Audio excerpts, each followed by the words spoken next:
So I'm guessing that my stream is operational.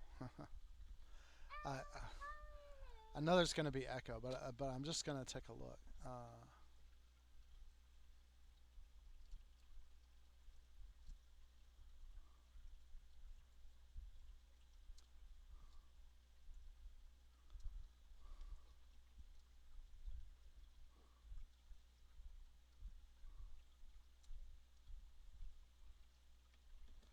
Well, maybe I'm not,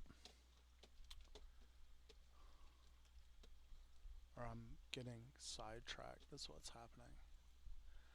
I had been working on getting the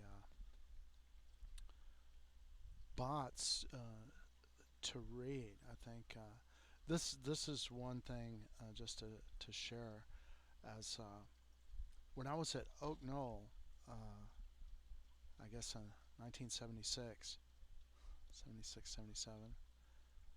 Um,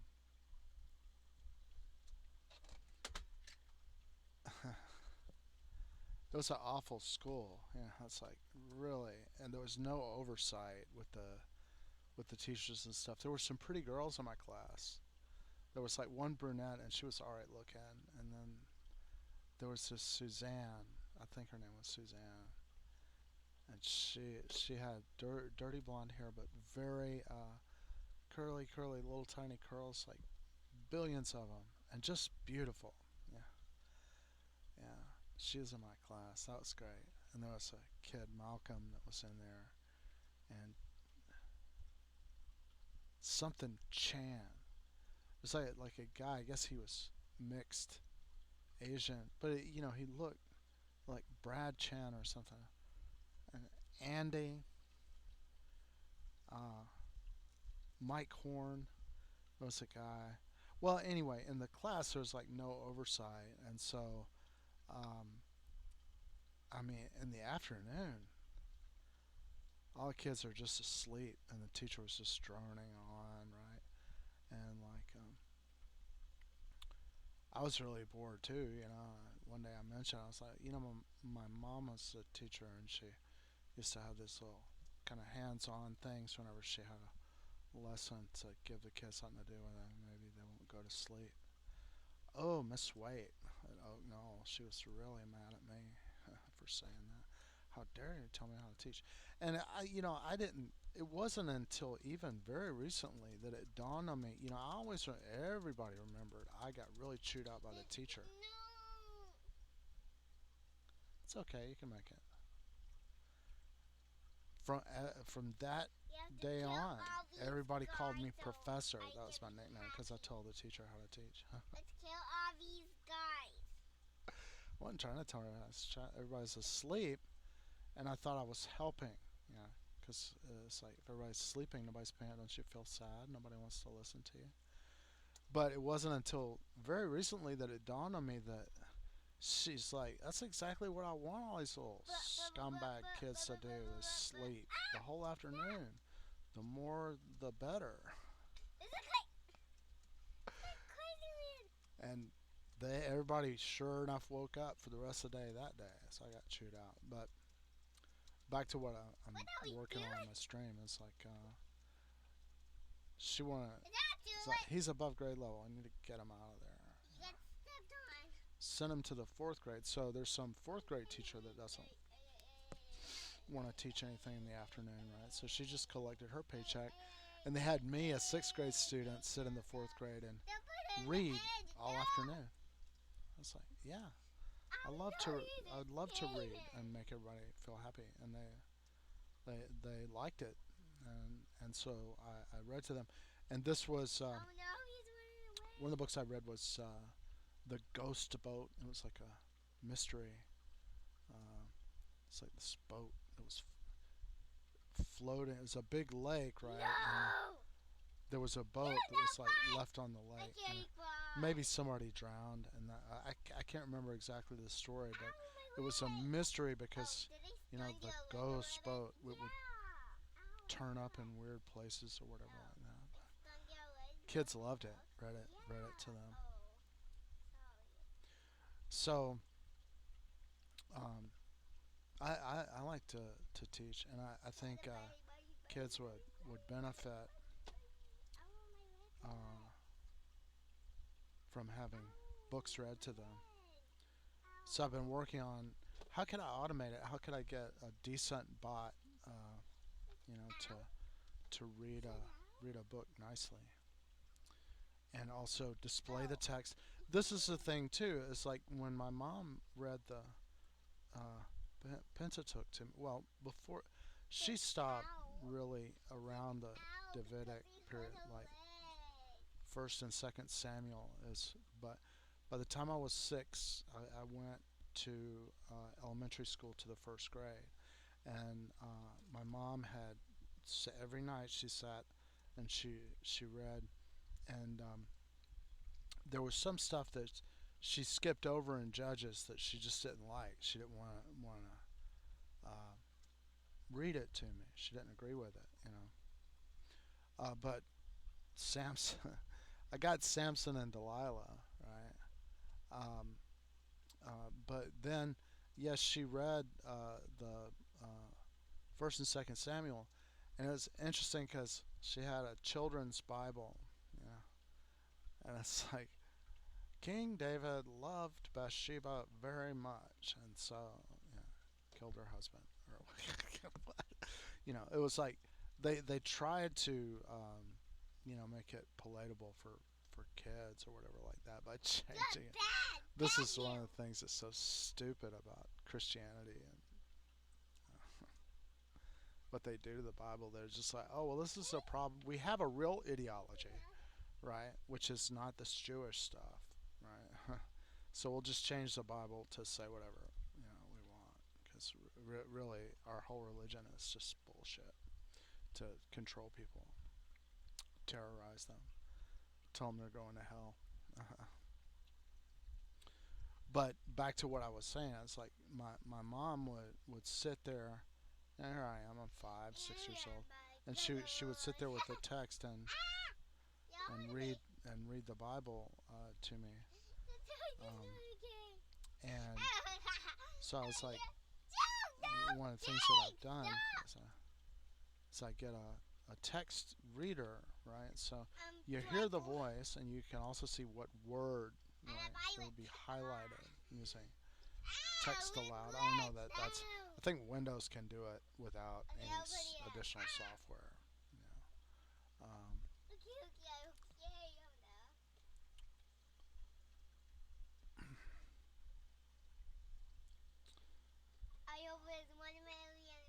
Mhm.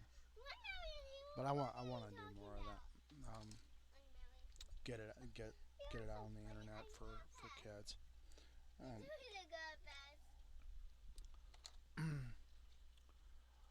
Um, the Bible's good. Um, I mean the real Bible, not the New Testament, because it's there. There's history there. There's stuff that people try to preserve and pass down, tradition, not like made up stuff.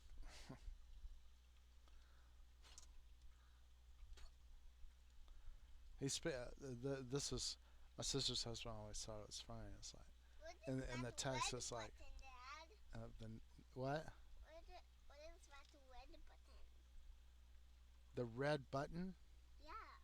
What you mean this one here? You mean this one here?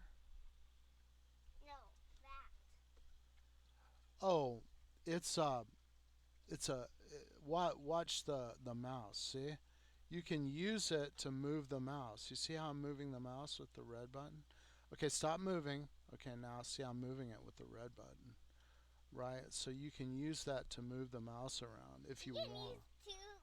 It's a, it's like it's like a mouse. She discovered the little red on an IBM ThinkPad. You have this little eraser thing in the middle that's like the mouse thing, and you can push it around and stuff. Very cool. Mm. So yeah, I tried to. Ow! If you wiggle around a lot, it hurts my leg.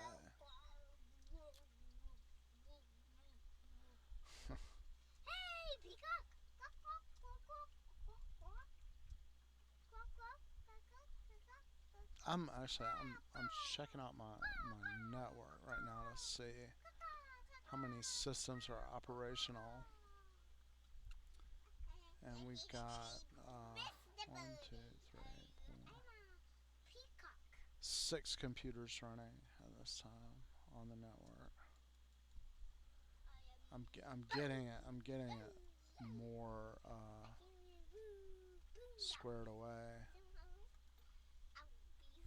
But one of the reasons why I'm here and not at another computer is because this time we can spend together, enjoy each other. Shall we play for the family? Can you play what? For the family?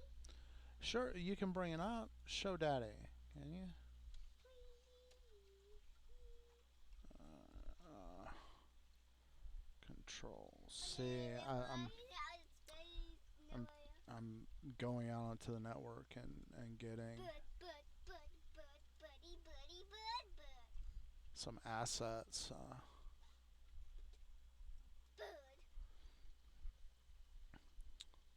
I'm in OBS. I'm not quite sure what resolution this is going out as, and also I'm not quite sure what's happening with the stream.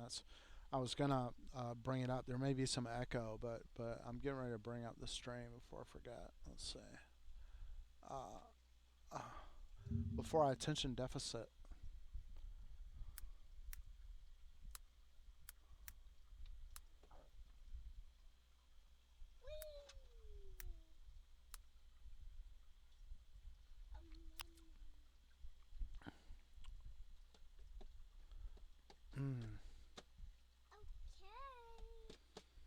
See if I'm logged in as me. Oh, I certainly am. He is little. Yeah, it's me when I was little, like you. It's when I was 4. I put my icon on Twitch to be when I was 4 years old.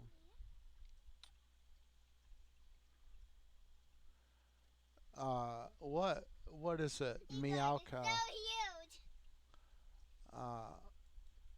Meowco is like top number of views. That's top number. She's got thousands of viewers. She's there with her cleavage, jiggling. She's very protesty about the restrictions on her freedoms. Her cleavage. Boing, Her cleavage. boing. Jiggling. Okay, so she's very protesty about the restrictions on her freedoms. Her cleavage. Boing, Her cleavage. boing. Jiggling. Okay, so she's all right. So I just checked the stream. There's a funny story too. I want to practice saying this. There's this Chinese girl, and she's just great strategic sort of thinking. Her name is the name that she gives out is Naomi Wu, and Wu is typically the word for like wushu, like martial when it's a name. It's like military. Naomi military. Ethan. What? Look. No, he's eating. Yeah. Yeah. Say it. That's wonderful, isn't it delightful? I'm so happy. Yeah, we're raising fish and trying to make natural habitat inside our home for little fishes to live, and plants and everything. And Daddy's not that good at it either, but he's trying to learn about it. So we have it actually used to be a saltwater tank, but I think it was not level or something, or it got bumped. But it's a nanocube, and on the back of it, you've got a separate tank on the back with the pumps in it. It's a nice little saltwater tank, but I think that it was either bumped or it was not level, and it eventually it cracked. So that it can't function as a nanocube anymore unless major work is done on it. So I was almost at the point of throwing out the tank, but it's such a nice rugged tank with a stand and everything that I just put water in it and I hung the filter on the side of it. It's got a UV thing in it. And it's got some guppies and it's got a yellow submarine. We all live in a yellow submarine. Copyright submarine. In your face submarine. Bust We your buy channel the for we singing buy yellow the yellow submarine. submarine. Yeah. We buy the yellow submarine. Yeah. They should get a copyright violation for making But do you like to buy that? I did buy it. I bought that yellow submarine at Walmart. Do you like to buy that? Do you like to Well, I would like, yeah, I would like to buy it. If I saw it again, I would buy it again and put it in another tank because it's so cool. It's a little yellow submarine, and it's a submarine. It happens to be yellow. It's not actually the design. Actually, it's so a happy. We're going around it. yeah. Yeah, she's watching the little guppies swim around the yellow submarine. She loves it. I love it too. And we got this is a 28 gallon, and then we got a 56 directly in front of us, which you will see. Actually, when you see me in the morning on Macarena, you can see the nanocube behind me, right, with the yellow submarine. And I'm not sure how clear that is because it's really small, like postage stamp size, but that's directly behind me. So, how many computers do we have in here? We have five, I think. Let's see. One. No, there's the Mac. Let's see. One, two, three, four, five, six. So there's six operational computers in here, but only three of them are activated at this time. You got a you got a little black dinosaur egg. She found a black dinosaur egg. I No, wonder. no, this is a bird egg. Okay, what does that do? Hatches and turn into a bird and grow up. Oh, it hatches and it turns into a bird and goes up. Oh wow! You can put you can it's like you can paint it, the little egg, the bird egg. You can like an Easter egg, and there's all kind of little Easter egg motifs that you can put on. You can make it on fire. Yeah, you can set it on fire, fire, fire. Yeah, that'd be cool. Yeah. If you're watching my stream earlier, I had the Hey Look Fire! comics Egg of fire. Harvey Kurtzman. With It fire. was really good. It's like this guy's like, oh, look at this wonderful little egg. What shall I do with you? I know I'm gonna hard boil you. And then he's like, comes back. He's like, now that you're hard boiled, I'll just take off your little coat. And he starts trying to tap tap tap, and it doesn't. It's really hard. He's trying to break it open. It won't break open. It's like this. You really are hard boiled, right? And then he's like throws it, and it ricochets off the frames of the comic strip. Pating, pating, pating, pating. Still doesn't break, right? So he gets this. He gets a belt-fed heavy machine gun, right? Throws the egg down on the floor, and he takes the heavy machine gun. He's like, ba ba ba ba ba ba. So he's screaming, ah! In the last frame, he's like, well, I just ate it without taking the shell off, and his neck is shaped like a big hard-boiled egg because he just swallowed it. And the egg hatched. I was like, this is pure genius, right? When the guy gets it, looks like And a the egg yeah, and the egg hatched. yes, a serious heavy machine gun, right? He's trying to bust a hard-boiled egg, and he's like, chop, trying to it still doesn't. It was very funny. Harvey Kurtzman.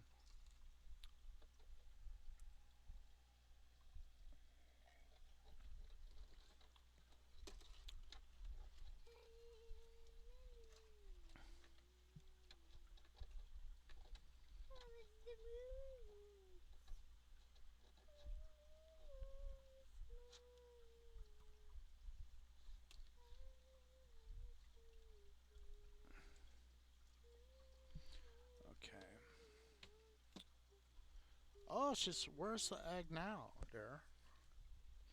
She's got the egg in the gaming environment. Oh, you're gonna place the egg. Just gonna. Oh, the egg can go around just like in the little cartoon where the egg, the chicken hawk. I wonder who voiced the chicken hawk. Was that Mel Blanc? Somebody tell me.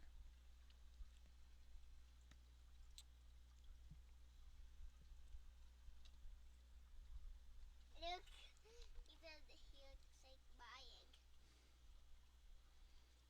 Oh, so a mommy bird, another player, comes and picks up the egg and carries it to a nest, right? Is that where it's taken? Yeah. All right. Oh my, what is that? Oh, she's. Oh, that's a. Oh, is she gonna put the egg in a volcano? Or no? What's she gonna do? Ah! Oh, she gonna drop the egg into the crispy critter. Oh, it's a dragon egg, so it needs to be in the lava. So well, dragons, they gotta have special kind of incubation, like magma. Oh god. Allow Lizzie Buffy to pick you up. Who's Lizzie Buffy? Kids, don't put your real name um, when you're online. Yeah. Put some other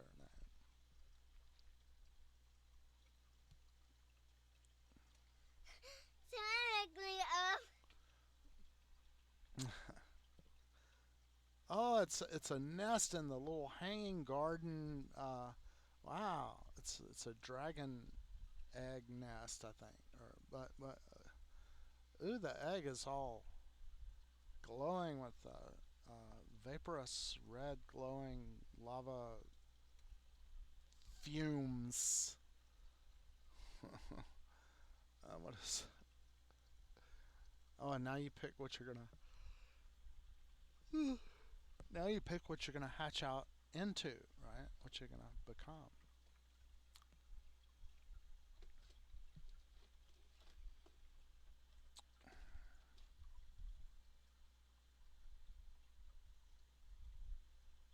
I need to start up Blender. I forgot everything with Blender. I forgot everything with Maya too. I still remember stuff with 3D Studio Max.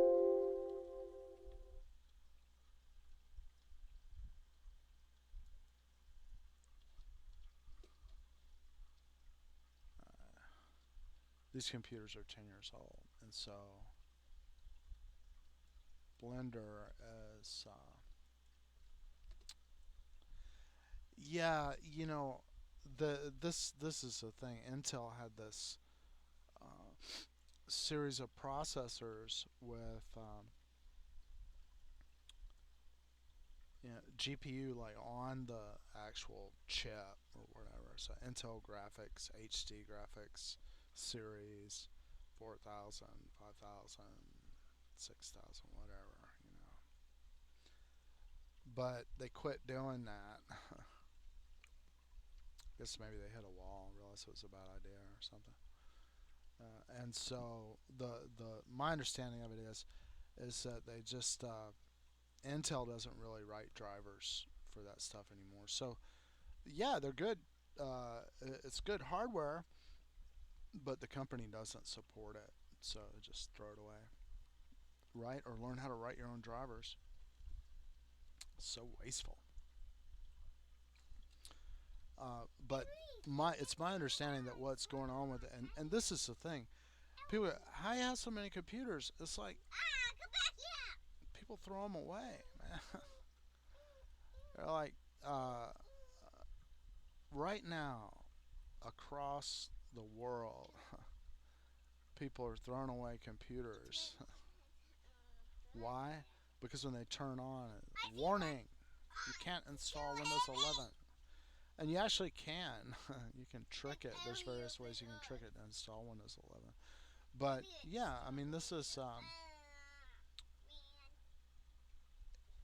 because of the Marxist ideology of the people in charge and business people. Now, what do I mean by that when I say that they have a Marxist ideology? Well, Karl Marx changed everything. He pointed out that Banana. capitalists are not producing wealth; they're accumulating it by an unfair method, right? But there are problems with that method that precipitate some difficulties, right? Consumerism. Now, what I mean by that? Okay, When you're in the government and you say, okay, here's we'll take some public money and we'll develop something that may be marketable, right? At the public expense. Right. Once it can be sold, it's ready to be sold. We'll take it away from the public and give it to some private individuals so they can sell it because they're buddies of ours. Right. Now,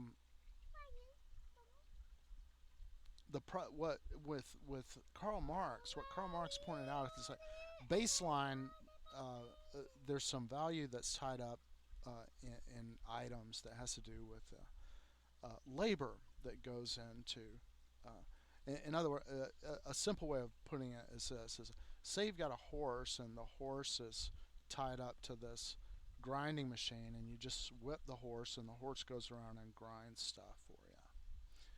Right? But you never give anything back to the horse. You don't give the horse any food or any water, which are things that you generally pay for.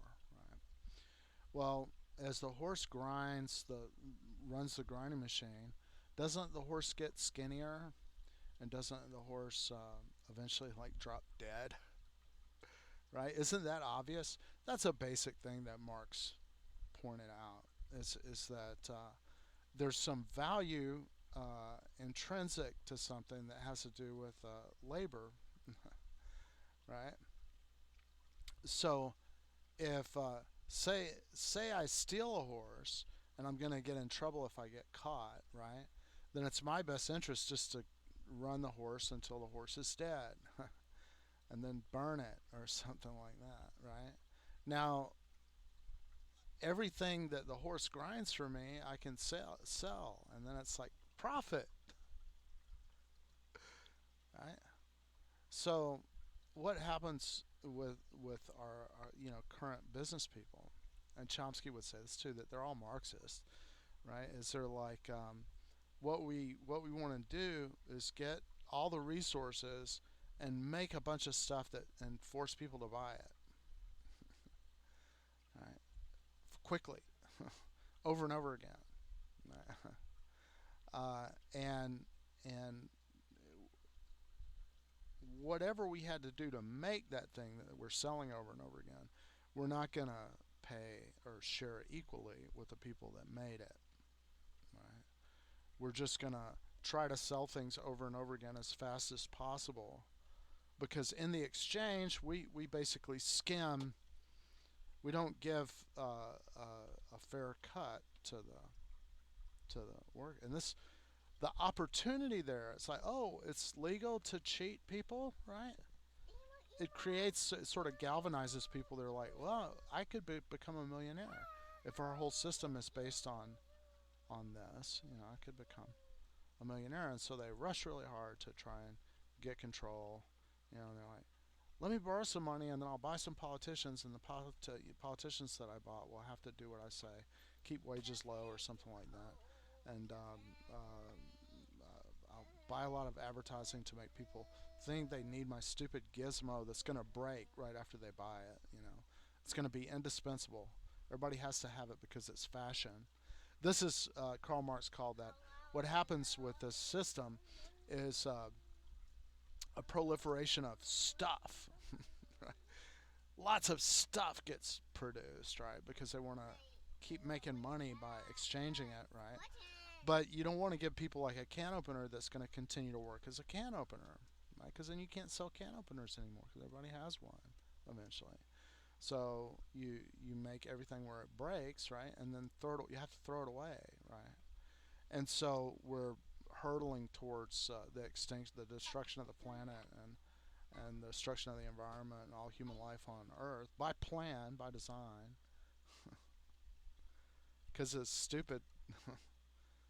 People are gaming the system, right? They're Marxists, right? 100% Marx. And Marxism really, yeah, it's a product of the German Protestant Reformation.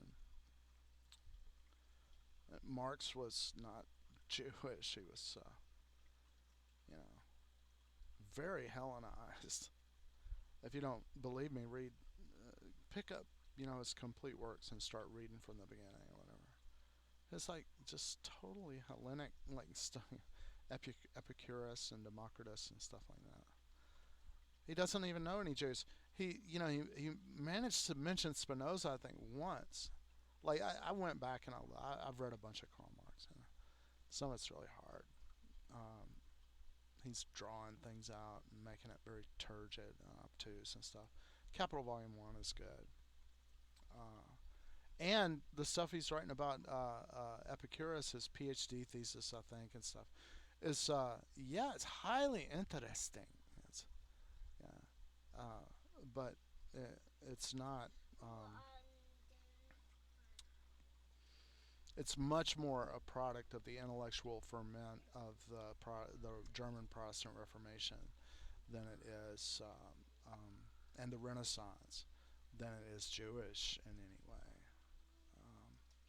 And one thing I like to point out is like, if you, here's an aspect of things. If you look at the growth of Christianity, here's some Jews, and there's a big war going on, and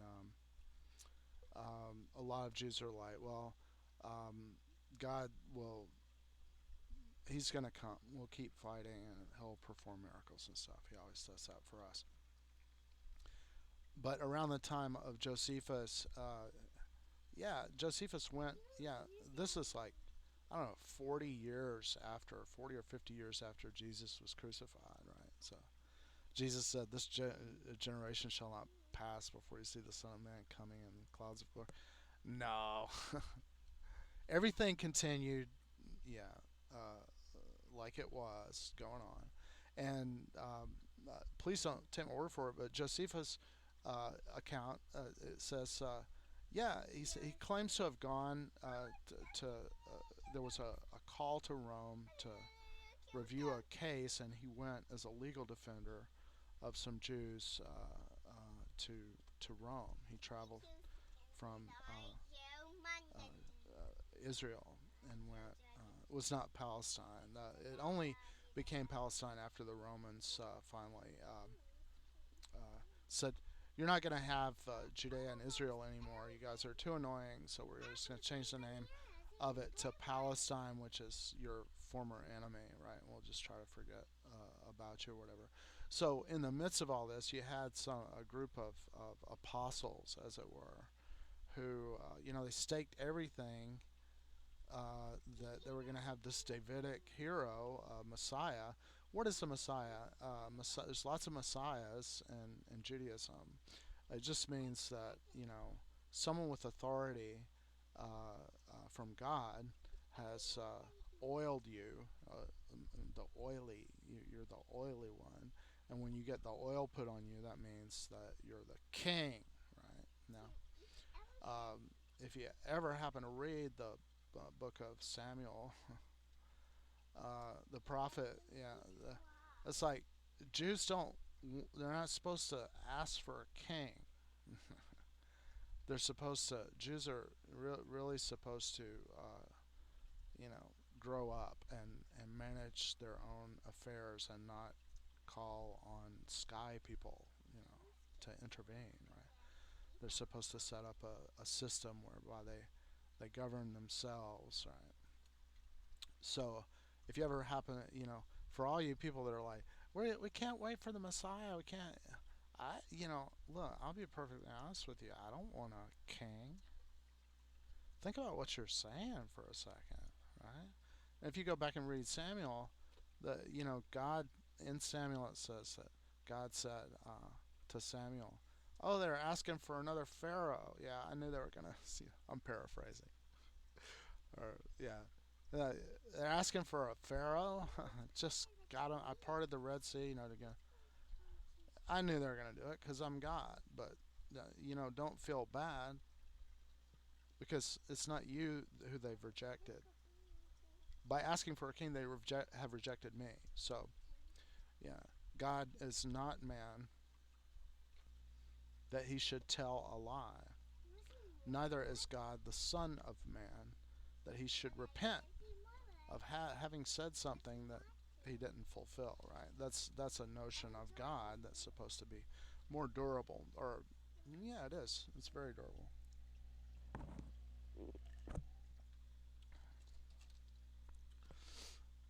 So you can pick up any Bible and read it, and it says, uh, God said, "Look, don't feel bad. They're asking for a Messiah. I knew they were going to do it. They haven't rejected you. They've rejected me. Yeah, asking for a Messiah, a king, a man, or whatever, king, or whatever, is a rejection of God. Right? To reject God." And then God tells him, and he says, "Okay, go give them their new Pharaoh that they're asking for. Right? Yeah, give it to them. Right? But tell them this: when you put this Messiah over you, right? He's going to take all the best girls, and they're going to be up in his palace with him, right? And not only is he going to take, not yeah, it's like a pharaoh, yeah, a king, a Messiah. It's like a pharaoh, a king, right? That's what a Messiah is a king, right? And God says, whenever you ask for a king, you've rejected God. Right?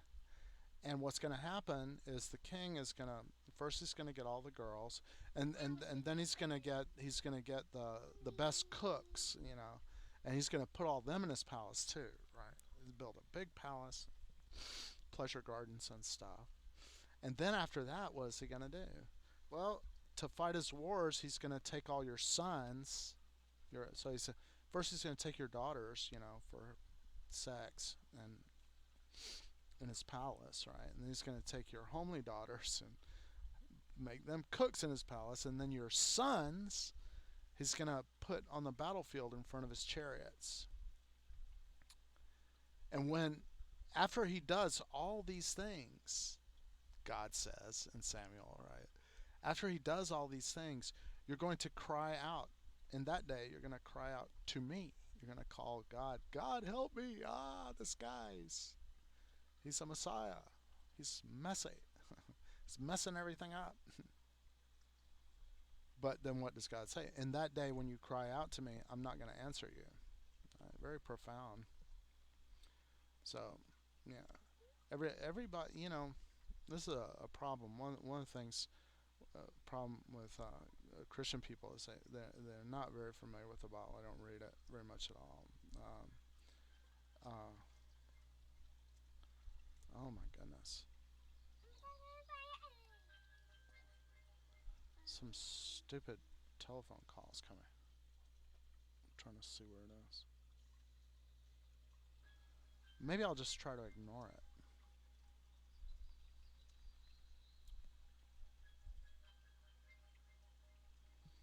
Yeah, so in Samuel, uh, yeah, sure enough, they get a king, and he like starts ignoring stuff that God says. God's like, "Don't make a business out of warfare." You gotta. There's this one group that they were committed to wiping you out when you're in the wilderness. They're dead set against you. Get rid of them, but don't take any profit from it. Don't make a business out of warfare, because then you're going to go on. You'd be like the Mongols. You'll just keep on forever, spreading and building it. Building it. You messed up by you're leaving Canaan when you were living there, settled there. First you sold your brother into slavery, and he went down into Egypt, made it really big, right? And then when trouble came in Canaan, you couldn't survive because you didn't have the super super smart kid that you hated so much because he was so savvy and everything like that. So you end up going down into Egypt, and then eventually, you live down in Egypt for a long time, and then you go into slavery, and it's like, well, I'll lead you out of Egypt. You can go back to your ancestral homeland, but now other people are living there, and you left. So you're gonna have to fight to get it back, to establish yourself, because otherwise you're just gonna die. Right? But so this first king, God, The prophet says, well, God says to take these people out because they want to destroy you, right? Get rid of them, but don't take any profit from it. This far and no further. Cool.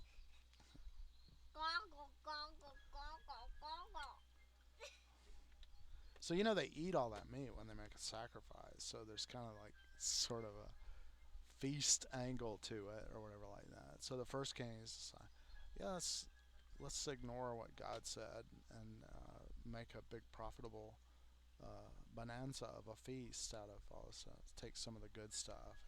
That's good stuff. Don't throw it away. Don't destroy it. But your instructions were to destroy it. Take no benefit from what was done. Right? Kind of profound, really, when you think about it.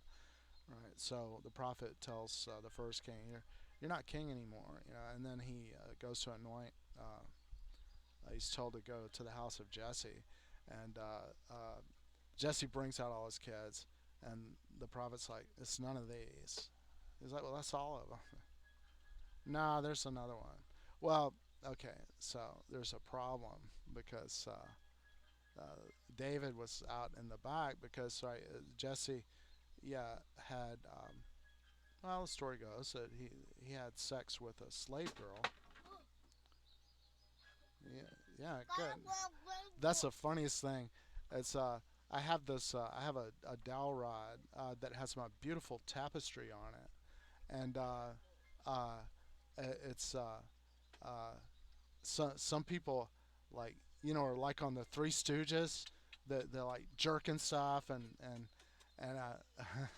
so this tapestry, if you it's up on a big dowel rod. If you jerk it, the dowel rod will drop on your head. So I, the small pleasures in life. It's just like a real TV show. It's like every time you walk in there and jerk the thing, the dowel rod bang drops on your head. Ah! It's just like this TV show, the Three Stooges. And now it's on, it's immortalized on my internet stream. But kabang! That was the tapestry dowel rod falling on my wife's head.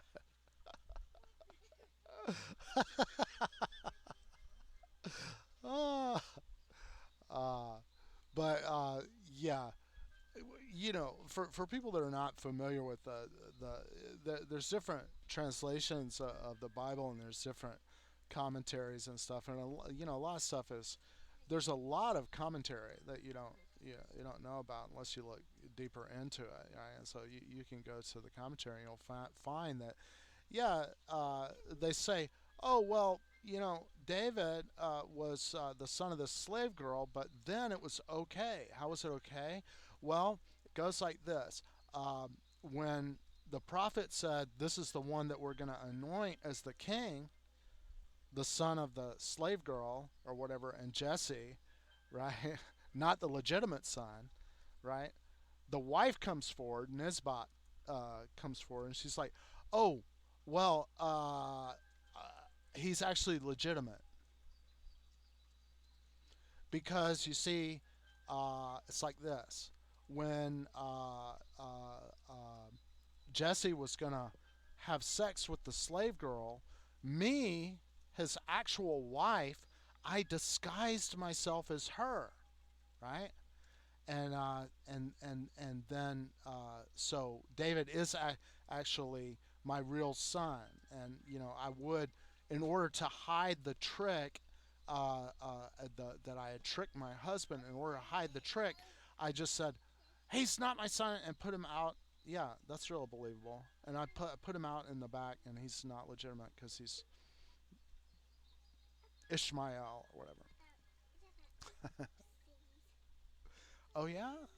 So it's like, but that's all the commentary says. Okay, so what happened? It's like, well, if she was in disguise as the slave girl, was she in disguise during her whole pregnancy? And if so, where was the slave girl? Was she disguised as his real wife?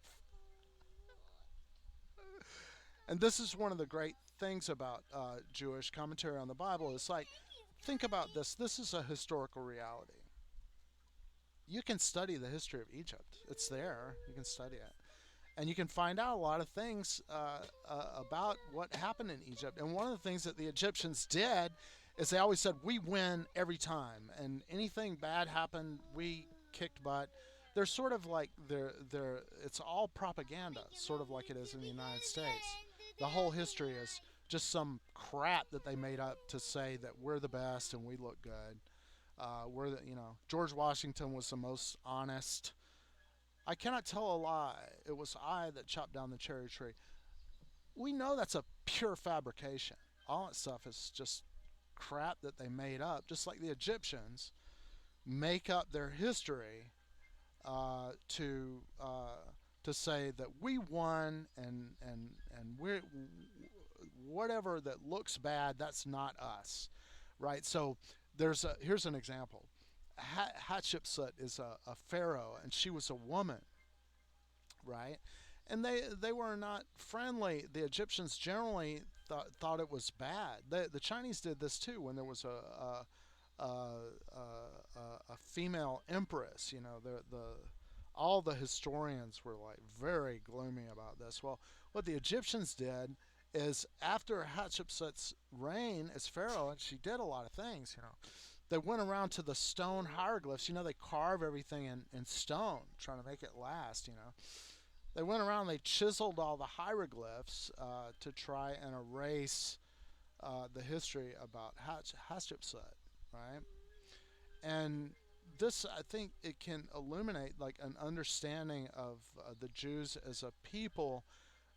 One of the things that's very unique is that they look at themselves and notice if they screwed up, and they write it down, right?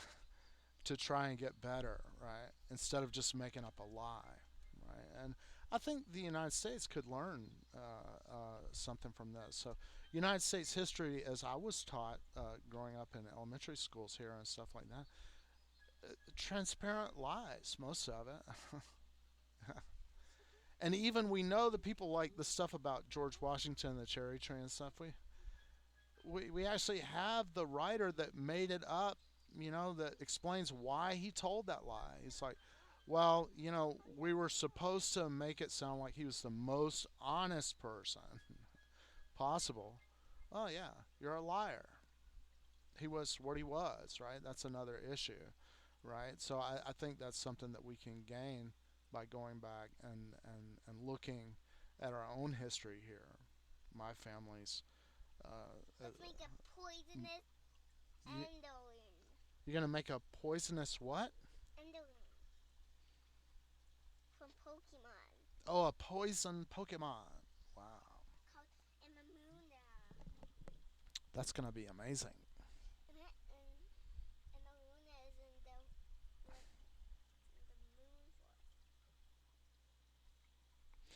There's a talk I really recommend on Slavoj Žižek, or it's a talk being given by. He's doing a book promotion for a book that he wrote, I think, called Evil, right? But when he comes to the thing, he's like, okay, you're gonna stand here and I get to talk. If you know the guy, he's like, man, I feel sorry for you guys, right? So I'm gonna sit here and I'm gonna talk for 2 hours, and I'm not gonna talk about the book that I'm trying to promote. Instead, I'm going to talk about kindness and as opposed to evil, and the evil of kindness, right? And what does he mean by that? And to find this talk, it's called, I think if you search for, maybe we just need a different chicken, right? It's about how when you make up something that's just a lie, right? And everybody agrees on the lie, right? And it's sort of like taboo to say none of this is true, right? Then it can create big problems. He makes a lot of good points. He's like, one good point. Well, all right. He gives an example of he gives actually numerous examples, which I really recommend watching. Uh,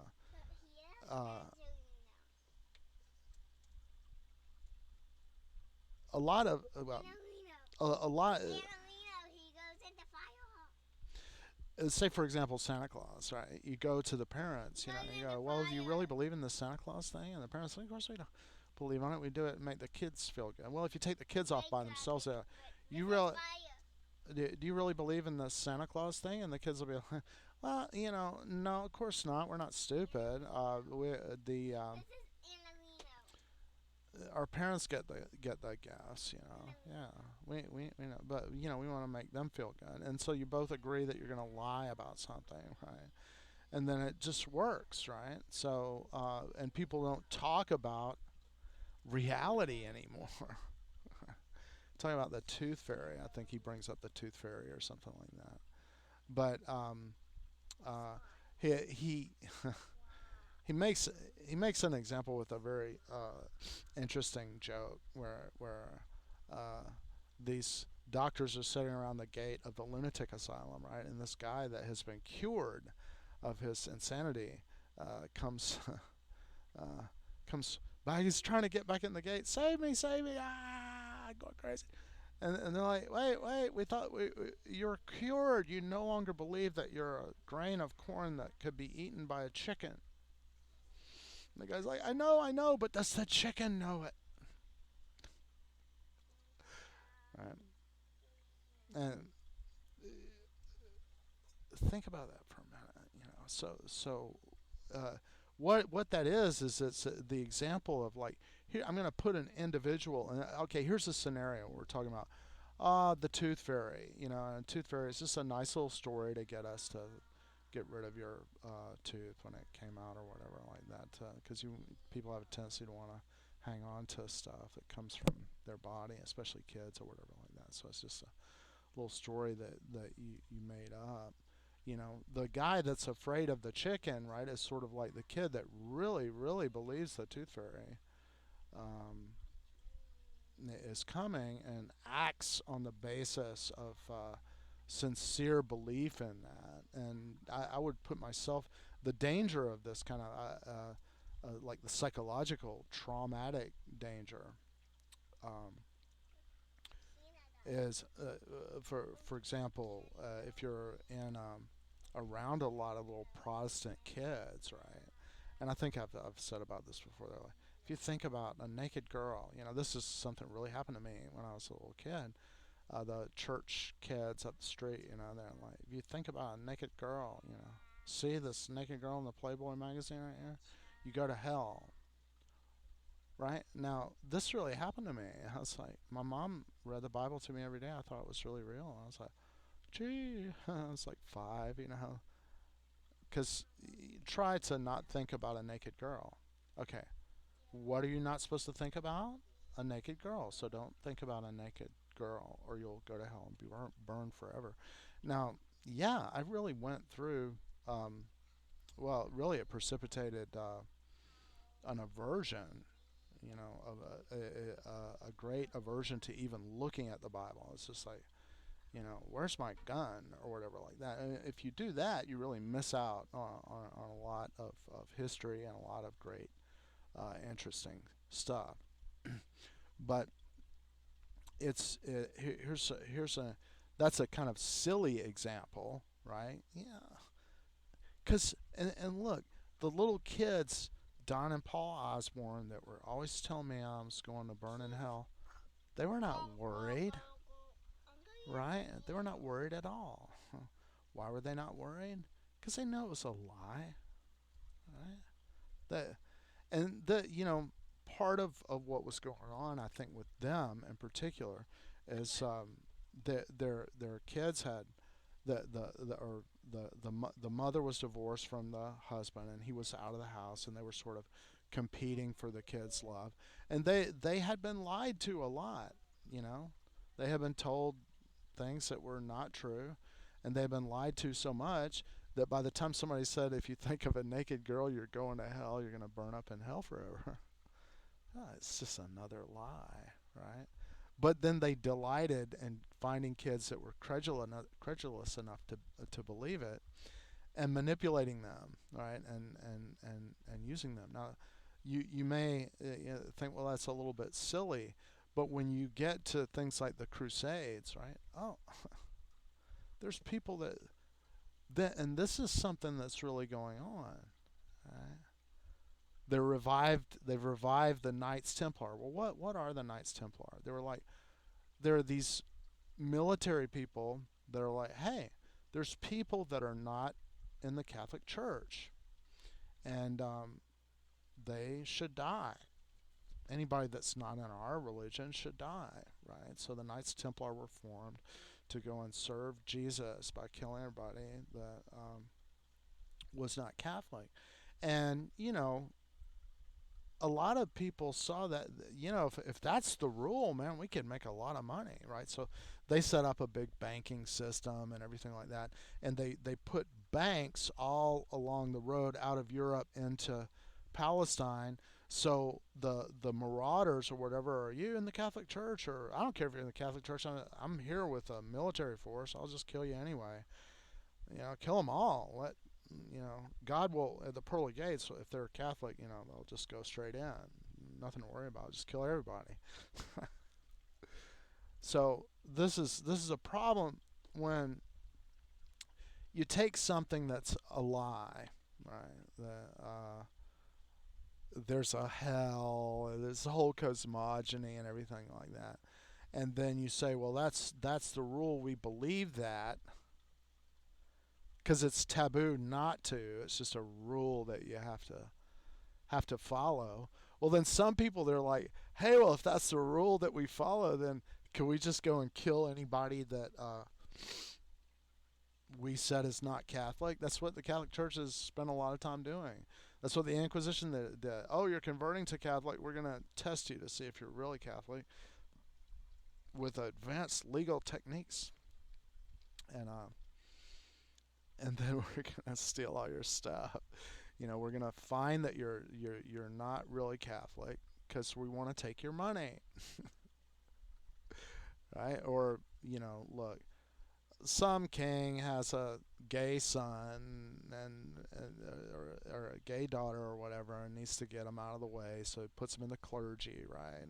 So there's a family relationship with the king and whatever like that, and then all of them want to share the loot, right? So you get these church officials, and we're going now that the church has made a lot of the documents from the Inquisition where we can read them.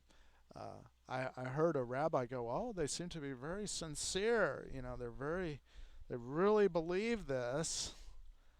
Don't know if they really believed it or not. Put on a good act or whatever like that, but they clearly profited from the whole system, right? Here we set up a system, right? It says there's a heaven, there's a hell. You gotta worship Jesus according exactly to how we say, right, and not have tainted blood, right? The Moorish blood, or you could convert to Catholicism, right? But also it was like, well, still we want to take your stuff. You can't just convert just like that and join the communities and stuff, and still have all your money and stuff like that. That's no. We'll say also if you have blood of a Moor or blood of a Jew or whatever, that you're anathema, right? And then we'll burn you, have the civil authorities burn you at the stake, right, and take all your property. And yeah, the Iberian Peninsula during Umayyad and the Abbasid Catholic, and I think the Rashid and it's not a short period. Something like 300 years, the Iberian Peninsula was Islamic. So there was a great bloodbath with this new system of the Catholic Inquisition or whatever like that. So it's a you can go, well, and I've heard Chomsky say this, and I really admire Chomsky a lot, but he's like, well, political correctness is being politically correct is a sign of you know that you've got more morals or humanity, right? Well, theoretically, yeah, the Catholic Church was supposed to have that, but a baseline, you still have the issue of like, well, do people that are operating on this the rules of according to the rules of the game, first of all, are they right? And second of all, if they're not right, are they lying? If you don't know, and yeah, it's a big mess.